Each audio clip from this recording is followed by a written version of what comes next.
Man, oh man, oh man. There were so many things that went the Chargers' way against the Raiders.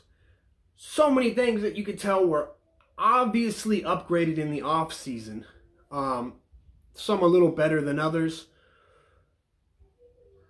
And now, there's things that make a big difference that, most mainstream media or, any average Joe could tell you, like, oh, the addition of Khalil Mack and Austin Johnson up front, Morgan Fox really makes a difference in the pass rush department. And yes, you're correct. But those are very obvious things. Everyone knew Khalil Mack paired with Joey Bosa was going to be a nightmare for quarterbacks across the league. Everybody knew that already. So yes, those two guys, Bosa and Mack, are going to need to stay healthy moving forward. But that's not what we're here to talk about, because that's obvious. The difference makers, the first one that comes to my mind, and it made an impact basically right off the start, right out the gate. And that's the fact that we upgraded our fullback position. And because we actually have a capable, competent fullback now, I suspect that we're going to see a lot more use of the fullback moving forward in comparison to what we saw the last few years with Gabe Neighbors. Xander, what is his last name? Horvath. Xander Horvath, okay? This kid looks every little bit like a throwback fullback to me. Yeah, he had the receiving touchdown, the first touchdown of the season. That's great. But to me, that's just the cherry on top. The difference maker is the run blocking. Okay? There was at least 3 or 4 different occasions, and I've pointed this out in the preseason as well, and it made basically it was the same thing that we saw in week 1, and I suspect will be the same thing moving forward. His run blocking is great. Last year, Neighbors, he was whiffing on a lot of his initial blocks, okay? Horvath was, I don't think he missed a single block, actually, now that I'm thinking about it.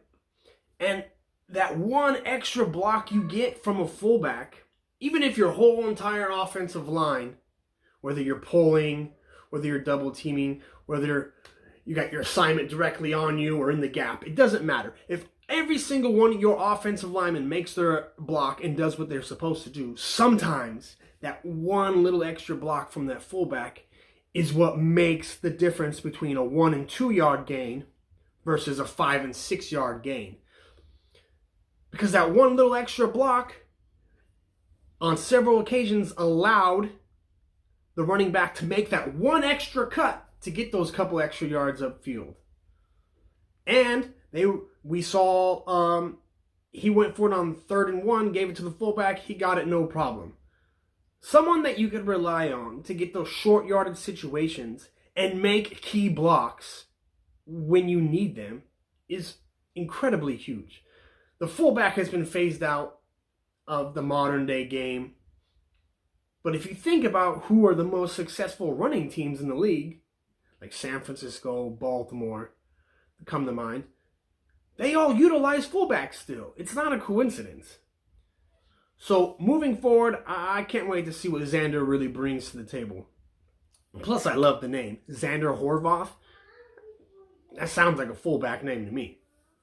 Now, the next thing that I want to address is also something that most people wouldn't consider to be a huge difference maker. But let's talk about our new punter, J.K. Scott. The punt hang time. That's what they were looking for in the offseason. They were looking to see which punter can get the most hang time on their punts so that the coverage can run up and force fair catches, which equals to be less amount of times you have to worry about the opposition returning it for possibly a big gain or whatever it may be. But the punt hang time, there was one punt he had that was like 5.4 seconds. It was insane. I felt like that thing wasn't ever going to come down. And the reason why this is important is because the more hang time you get on your punts means the coaches trust your punter more, which then equates to them being able to lean on their defense, the rebuilt defense, more. Which means, we all love the fact that Brandon Staley was going for it on fourth down a whole bunch. But there was a couple situations where, even though we loved it, there was a couple situations last year that really all kind of made us cringe. Like, oh, why is he going for it right here with this terrible, terrible field position? With a punter that can get that type of hang time, it will mean it will limit the amount of times that Staley feels like he has to take a chance and go for it on fourth down, because he will be able to trust his punter to get better field position so that you can then lean on the defense. Now, I said he had one punt that was like 5.4 seconds, 5.4 and some change. But he ended up averaging 5.1 seconds per hang time. That's a great average. I believe, I'm just going off the top of my head here, but I think the average hang time last year we had was 4.7, 4.8. I think it was 4.8 actually. But those extra 0.3 of a second make a difference, a huge difference, when you got your coverage team running downfield. That, especially if you could start averaging more towards the 5.4, which is a little bit ridiculous, but 0.3, even if it's 5.1 and it stays that way, 0.3 of a second is a huge difference. I mean, think about it. It's a huge difference when we measure people's 40-yard dash times. So it is in this regard as well. And punters and fullbacks are never something that is widely considered a big deal to a football team, to the average fan. But these little things, these guys doing the grimy, dirty work that doesn't get any credit, is really what makes a huge difference. Now, there's a couple other things that I want to address as well. Not only are those things important for beating the Raiders, they're also going to be important coming up for Thursday night against the Kansas City Chiefs. Okay? So I really look forward to see what that brings. Now, there's the obvious pass rush. Pass rush, yes, is going to need to be just as effective, if not more so, against a team like Kansas City. We all know this. No point really getting too deep analytical about that, because, yeah, it's just one of the main things that makes any defense successful. Speaking of defense, though, let's talk about Kenneth Murray for a second. Kenneth Murray received so much hate this offseason. Admittedly so, from myself as well. I didn't realize until like about a month or two ago, was that Kenneth Murray was dealing with the death of his brother last year, which kind of explains why he didn't really seem like his head was there. Like, it didn't seem like his focus was right. And the fact that he dealt with this kind of very stoically. He dealt with this very stoically, not really in the public's eye. Which makes me actually respect that man a lot more, because he wanted to deal with it in his own way, on his own time, without having cameras shoved in his face, asking him about, how do you feel about the loss of your brother, etc., etc. So fans had hoped that coming into this season, he comes with a new focus, maybe a little more health. And it is early, so let's knock on wood, okay? But so far, that might be the second best game that we've seen Kenneth Murray have, with the exception of the one he had his rookie year against New England, when New England spanked us. That was the only bright spot from that game, was Kenneth Murray. This is the second best game since that one game a couple years ago. He had one great play in coverage where the running back came out on a wheel route down the sideline from the backfield, and he jumped. He read it quick. He jumped on it, and I believe he even had to kind of backtrack a little bit. He took a weird angle because he had to go around some of his own defenders.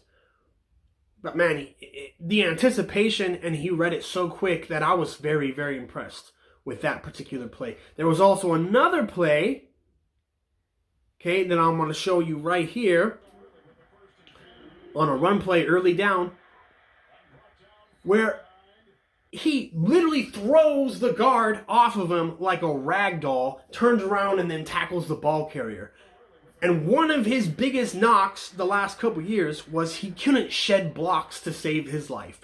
Well, he must have heard what people were saying. He goes, ooh-wee, he threw that guard right on his ass like it was nothing. And if he continues to play like that moving forward, man, what a different element it really adds to that linebacking core. So it'll be interesting to keep an eye on to see how he helps cover Kelce and Clyde Edwards-Helaire out of the backfield.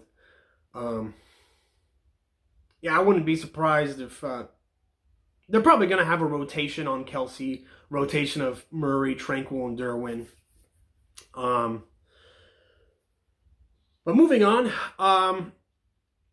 the other addition that made a huge difference was yards after catch from the tight end position. Now, the Chargers kind of struggled with yards after catch from most positions last year, including wide receivers. But Gerald Everett kind of changes that, and we saw it. As a matter of fact, last year in Seattle, 65% of his yards came from yards after catch, because in Seattle, they hardly ever threw him the ball over the 9-yard mark. So everything was in that short distance, and then he had to make stuff happen afterwards. Now,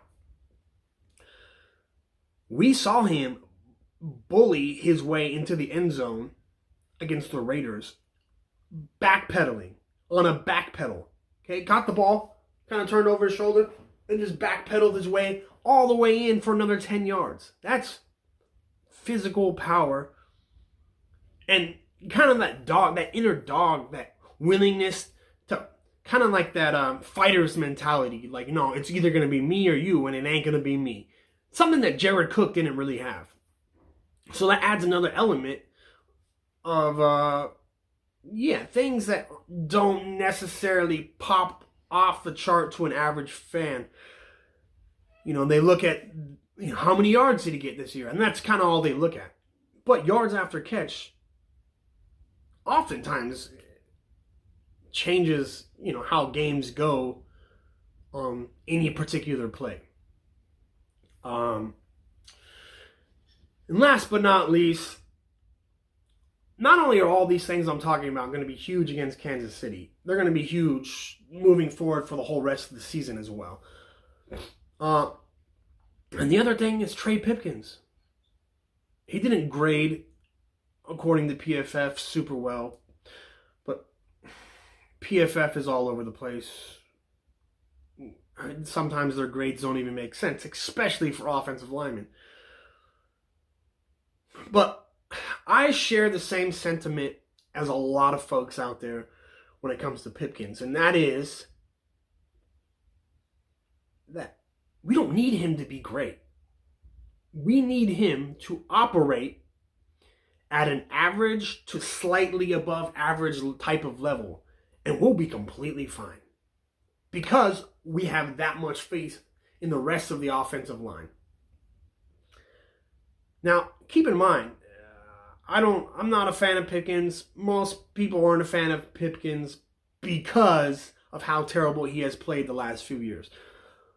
But in all fairness to him, he was always meant to be a developmental project. Now, due to unfortunate circumstances, he had to play way more than he should have way before he was ready. But he's been working out with Rashawn Slater in the offseason, and it seems to have helped because something seems to have clicked. Now, he did give up a couple pressures, 2 pressures to be exact, if I believe so, this last week against Max Crosby, which, you know, a lot of people think Max Crosby is a top 10 defensive end. So that's good news, right? Now, consistency is key here.